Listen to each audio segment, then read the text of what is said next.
Hello student. तो आज से हम स्टार्ट करेंगे आपका सेकेंड ईयर का सेम 2। ओके, और ये आएगा आपका पेपर नंबर 1 से, जिसका कोड है MT241। ओके, और जिसका पेपर का नाम है linear algebra. Linear algebra. Okay, तो इसी लीनियर अलजेब्रा का पहला चैप्टर है matrices and system of linear equation. Okay, equation. Okay, तो देखो ये जो चैप्टर, ये पूरा से पूरा बेस है क्लास 12th में आपने जो मैट्रिसेस पढ़ा था उसी के ऊपर। मतलब ऑलमोस्ट यू कैन से 90%। बिकॉज यहाँ पे देखो मैट्रिसेस की अगर हम बात करें तो यहाँ पे वही रो ऑपरेशंस होंगे, वही कॉलम ऑपरेशंस होंगे, वही डिटर्मिनेंट होगा, ठीक है, वही सिंबल होगा मैट्रिसेस का in the box bracket, can say like that. वही A11, A12, A13, वही डायगोनल एलिमेंट, वही लोअर ट्रायंगुलर फॉर्म, वही अपर ट्रायंगुलर फॉर्म जो आपने 12th में पढ़ा है। बस फर्क क्या होगा, यहाँ पे आपको 2 या 3 नई डेफिनेशन इंट्रोड्यूस की जाएगी कि बाबा हाँ ये रो रिड्यूस फॉर्म होता है, ये रो इकोलॉन फॉर्म होता है। मतलब आपने पढ़ा है, आपको पता है, लेकिन उसका प्रॉपर नेम आपको पता नहीं। वो प्रॉपर नेम हमें इस चैप्टर में पढ़ाया जाएगा, ठीक है। Matrices is very important. Matrices with linear equations are very important concept in linear algebra. आप जैसे जैसे आगे देखेंगे चैप्टर, तो आपको ऑलमोस्ट हर एक टॉपिक में आपको कहीं ना कहीं मैट्रिक्स दिखाई देगा या लीनियर इक्वेशन दिखाई देगा। दैट्स व्हाई आपको इस चैप्टर को अच्छे से पढ़ना जरूरी है कि लीनियर इक्वेशन क्या होता है, उसको मैट्रिक्स में कैसे कन्वर्ट करते हैं, सॉल्व कैसे करते हैं, सॉल्यूशन कब आता है, ये सारी बातें इस चैप्टर में हमें पढ़नी है, ठीक है। So let's start. Linear equation. Any straight line in the xy plane can be represented algebraically by an equation a1x plus a2y is equal to b, where a1, a2 belongs to R and a1 and a2 are not both 0. ठीक है, this equation called as linear equation. Okay, let's see here. यहाँ पे क्या बोला गया कि इस तरीके का फॉर्म हो a1x plus a2y is equal to b. Okay, like 3x plus 4y is equal to 17. This is again linear equation. अब देखो लीनियर इक्वेशन को लीनियर क्यों कहते हैं, बिकॉज यहाँ पे सारे वेरिएबल के डिग्री कितनी होती है, 1। इफ सपोज अगर ऐसा दिया गया 3x² plus 4y equal to 19, क्या ये लीनियर होगा? नहीं, बिकॉज यहाँ पे डिग्री क्या है, 2। ये तो क्वाड्रेटिक हो गया, ठीक है। आपने 12th में पढ़ा होगा पेयर ऑफ स्ट्रेट लाइन में, joint equation of straight line, ठीक है। हम उसे सेपरेट करते थे by the various transformation like quadratic factor या factorization method, formula method, computing square method and so many. Okay, like that. अगर ऐसा भी आए 3x raised to -2 plus 4y into x is equal to 17, तो ये भी लीनियर इक्वेशन नहीं होगा। क्यों? क्योंकि यहाँ पे देखो, यहाँ पे वेरिएबल की पावर हमें चेक करनी है। वेरिएबल की पावर सारे के सारे अलग 1 होनी चाहिए। कितनी होनी चाहिए? 1।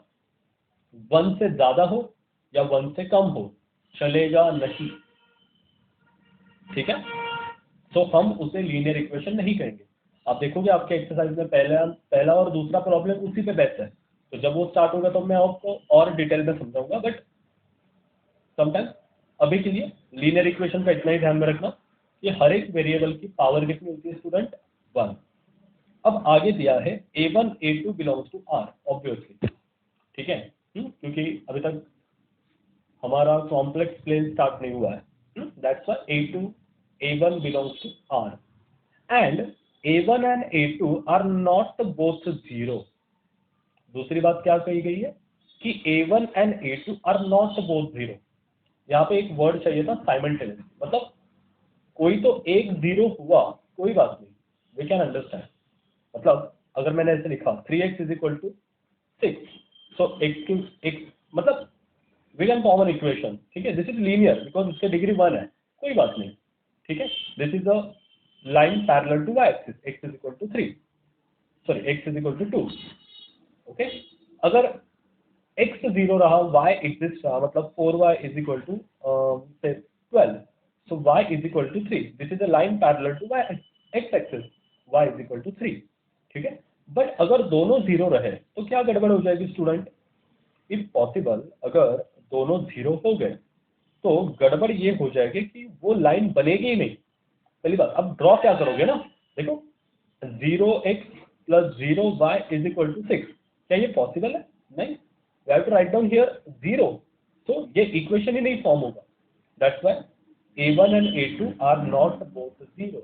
डेफिनेशन के हर एक वर्ड को मीनिंग होता है उसके अंदर, तो वो समझ लिया करो।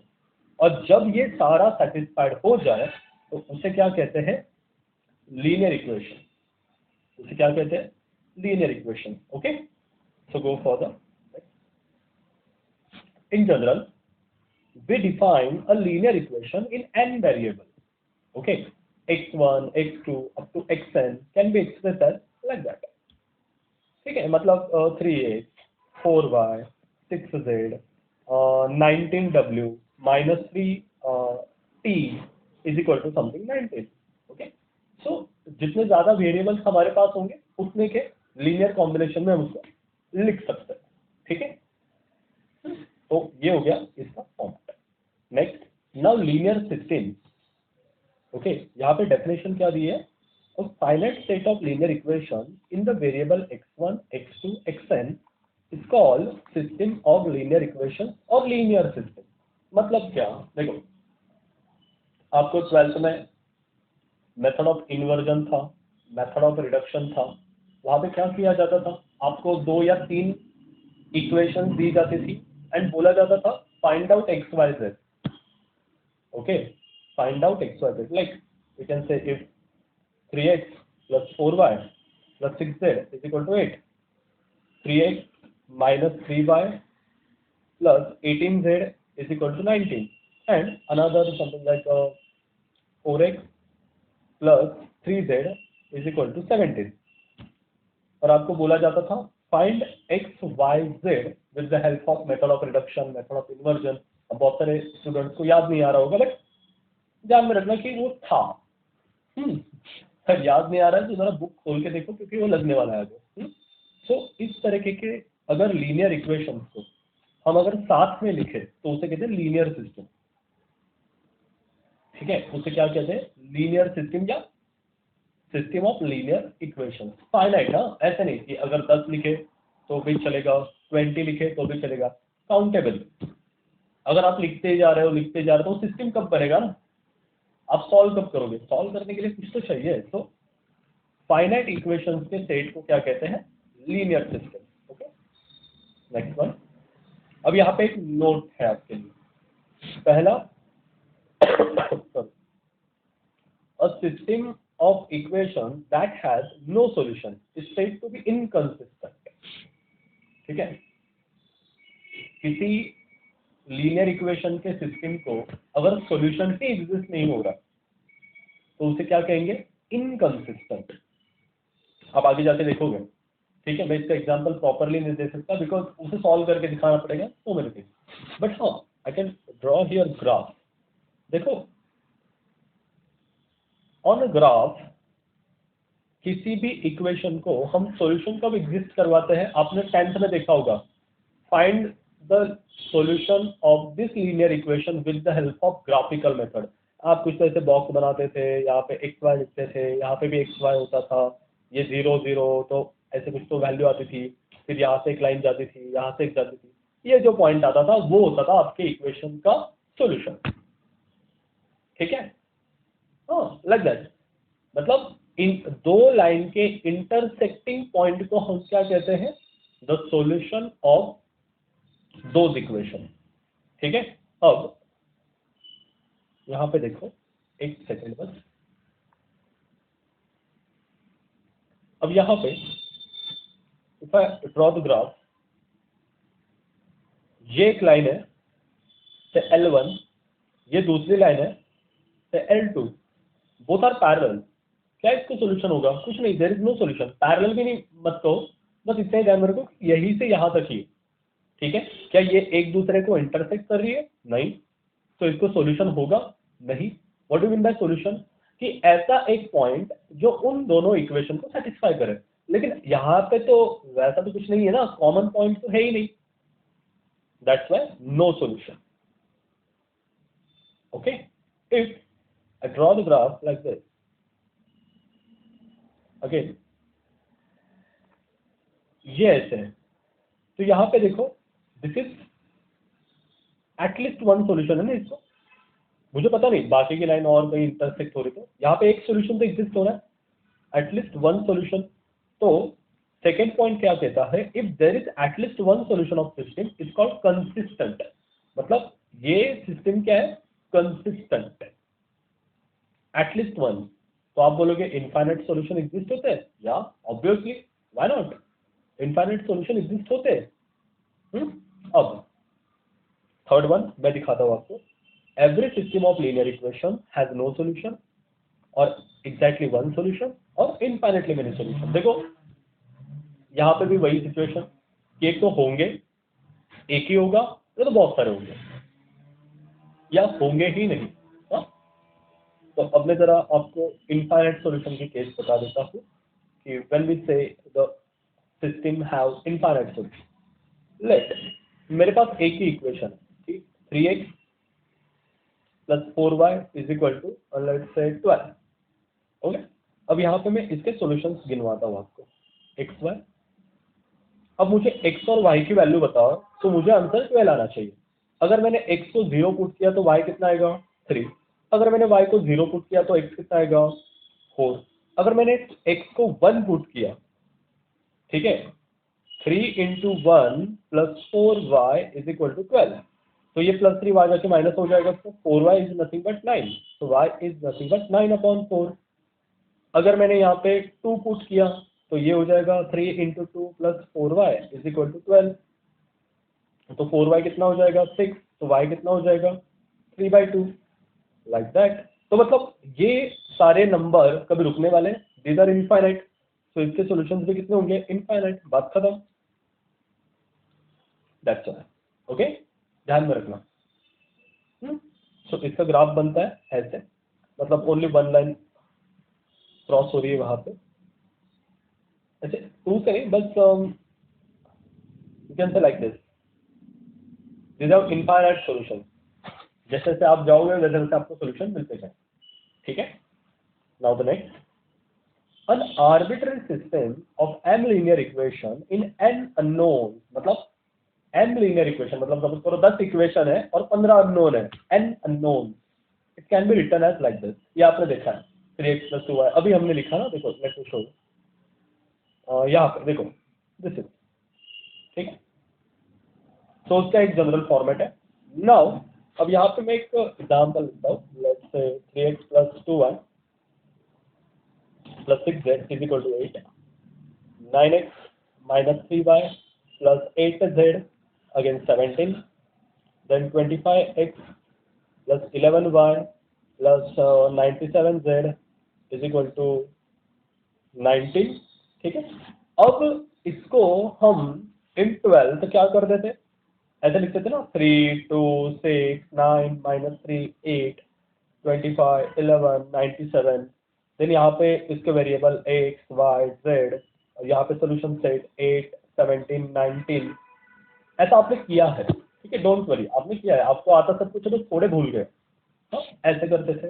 अब इसी को थोड़ा एडवांसली हम कैसे रिप्रेजेंट कर सकते हैं, तो उसे कहते हैं ऑगमेंटेड फॉर्म। तो उसका नाम है ऑगमेंटेड मैट्रिक्स, ठीक है। मतलब आपको क्या करना है, इसको और इसको साथ में लिखना है। अब वो कैसे, देखो यहाँ पे एग्जांपल देखो, 3 4 9 Z 8 वॉट एवर, ठीक है। अब मैं क्या करूंगा, इसको साथ में लिखूंगा, 3 4 9 8 6 -3 4 13 9 0 3 19। बस यहाँ पे सॉल्यूशन सेट को डिफर करने के लिए मैं क्या करूंगा, एक लाइन खींचूंगा, इसे कहते हैं ऑगमेंटेड मैट्रिक्स, और यही आपको आगे चल के यूज करना है। It's quite simple. अब आप बोलोगे वो वही सही था ना, इसकी क्या जरूरत है? देखो स्टूडेंट, हम क्या करते थे, यहाँ पे एक अलग ऑपरेशन लगाओ, फिर इसके ऊपर अलग ऑपरेशन लगाओ, तो बहुत सारे स्टूडेंट कभी कभी क्या कर जाते थे, यहाँ पे लगाते लगाते इसको भूल जाते थे। अरे अगर चलो मतलब मेरा भी हुआ था जब मैं 12th में था, मतलब मैंने क्वेश्चन सॉल्व किया किया किया और मैं भूल गया कि अरे बाबा इस साइड भी लगाना है। तो मैं भूल गया, मैंने सोचा कि अरे ऐसा होता नहीं, कितना अच्छा होता ना। तो अच्छा हुआ कि ये मिल गया। तो यहाँ पे क्या होता है, हमें पता चलता है कि यहाँ पे भी लगाना है। सो यही एक बेनिफिट मेरे नज़रों से तो मुझे दिखा, अदरवाइज मेरे को कुछ इसका बेनिफिट दिखा नहीं। ठीक है, so student, this is only introductory part. From next lecture we will continue exercise 1.1, question number 1, 2 and 3। And one more thing, यहाँ पे मैं निराली पब्लिकेशन का गोल्डन सीरीज यूज कर रहा हूँ। ठीक है, which is best book for HYBSC from my side, because मैंने आपका सिलेबस देखा, रेफरेंस बुक देखे जो आपको यूनिवर्सिटी ने प्रोवाइड किए हैं, आपका टेक्स्ट बुक देखा जो यूनिवर्सिटी ने प्रोवाइड किया है। निराली publication is not your text book, मैं अभी भी कह रहा हूँ। ठीक है, तो जो आपका टेक्स्ट बुक है ओरिजिनल, उसके ऑलमोस्ट 92% सम यहाँ पे गोल्डन सीरीज ने कवर किए हैं। अब वो जो छोटा बुक है उसकी मैं गारंटी नहीं देता, क्योंकि वो दिखने में ही छोटा है, तो वहाँ पे इतने सारे सम कवर नहीं हो सकते। ठीक है, इसकी साइज भी बड़ी है, तो ऑलमोस्ट सम्स कवर किए गए। दैट्स व्हाई एंटायर सेमेस्टर हम यही बुक यूज करेंगे। तो आज के लिए इतना ही। From the next lecture we will continue exercise 1.1, और मैं कोशिश करूंगा कि जितना आपके ओरिजिनल टेक्स्ट बुक में उतना ही लिया जाए। क्या होता है, बच्चों को कुछ तो अलग दिखना चाहिए ना, दैट्स व्हाई फालतू के क्वेश्चन पुट किए जाते हैं टेक्स्ट बुक के अंदर। आपने देखा होगा मल्टीवेरिएबल कैलकुलस के अंदर न जाने, मतलब आधा बुक तो वैसे ही वेस्ट था, कोई जरूरत थी नहीं उसकी, और आप भी कभी सिलेबस देखते नहीं प्रॉपरली, ये उसका फायदा उठाते हैं। So first see your syllabus and then choose your book. Okay, so तब तक take care, don't worry. Thank you so much student, have a good day, take care, जय हिंद।